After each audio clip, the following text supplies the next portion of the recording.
Next up, let's move on now to probably the biggest shock of the 2023 NFL or 2022 NFL season, and that was the Seattle Seahawks. They had a really impressive season, and frankly, Tyler and I did not see it coming. But before we get into their offseason recap, let's go ahead and just say that Tyler and I are trying to reach 1,000 subscribers by the NFL draft. So if you could smash that red button below and help us reach that goal, that would be very much appreciated. All right. So coming out of 2022 and into 2023, the Seahawks have a couple holes. The offensive line and defensive line need some polishing, some new pieces. And then with the Seahawks just re-signing Bobby Wagner, I think that fills up some of the holes at the linebacker position. But I think they've done a pretty good job so far in this offseason, bringing on Draymond Jones, Jaron Reed, and then also adding safety Julian Love from the Giants, I think is a nice touch on top of everything. So let's get into it. They lost Travis Homer, Rashad Penny. Doesn't matter because they have now second-year running back. I always forget his name. Kenneth Walker. I kept wanting to say Kendre Miller, but that's in this year's draft.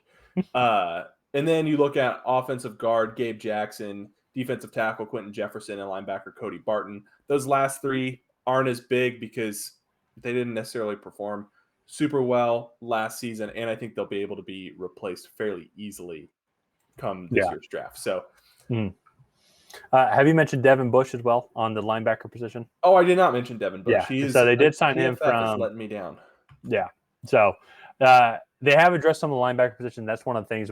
Seahawks was, I think, our best video of the 7-round mock draft that we did. So there's a lot of good interaction. And one of the key points that I definitely agree with now looking back on is we did not address the linebacker position. And I think that first pick of theirs in the second round, I think is a primo linebacker position spot if they wanted to address that.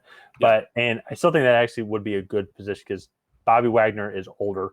And then Devin Bush is a good linebacker. But if you're still just trying to build up solid, consistent pieces, especially kind of rebuilding, like continuing to kind of retool and rebuild this defense, I think that would be a good route to go.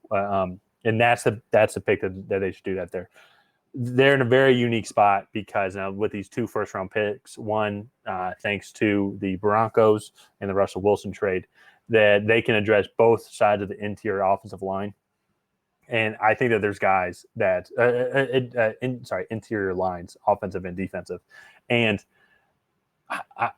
we got a lot of interesting comments from the mock draft, and some of them made sense. They also, when we released the 7-round mock draft, was right after, or it was the day of the Jalen Carter pro day, which went horribly for Jalen Carter. So I am very curious on what the Seahawks viewpoint is going to be for Jalen Carter. Because still on tape, and if you look at the potential, I mean, it's hard for them to pass up the skill level. But is the character there? You know, is he going to be a bust just because of off the field issues?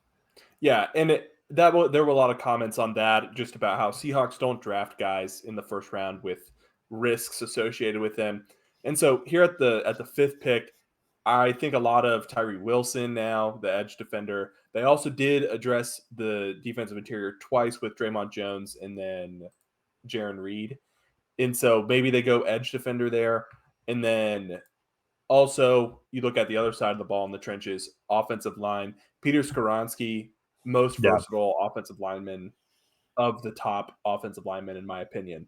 And I think maybe 5's a little bit of a reach for him, but if he can start at you for center, guard, or tackle on either side of the ball, I think that might be worth a 5th overall pick. So that's what I was thinking as well, because it's still hard for me. I mean, they've made moves in the edge rusher department. They can still go get good edge rushers later. And that's where it's tough for me to see them going Tyree Wilson. So if they don't feel like they want to go Jalen Carter, and if they don't want to go corner because they feel like they can address that later, immediately dressing the offensive line position with Peter Skoronski, who can play guard, can play tackle, can play center, move all around the offensive line. I think that would be an interesting option as well. If they want to wait till later, I feel like Osiris Torrance is going to be there at 20. That just feels like that's the pick. If they want to wait and address the interior offensive line later, then Osiris Torrance at 20 is, I think, the number 1 pick. No, yeah. I think that would be a fantastic pick. a fantastic pick at 20. I think it'll be interesting to see if he actually makes it there, because I think there are some teams that need a guard that are in the early 20s that could trade up, or Mhm. maybe a couple teams in the late teens that could just take him flat out. Yeah. So Yeah. I think that's an interesting strategy. They also have 2 second-round picks as well. We had Darnell Washington mocked there. I still really like that mock. I love that. Oh, yeah. That Yeah. would be great. And So if he then they falls also, that far, yeah, if he falls to, I mean, even 37, shoot, like that'd be great. he, So he could be there at 37. He can this is, honestly be there at 37.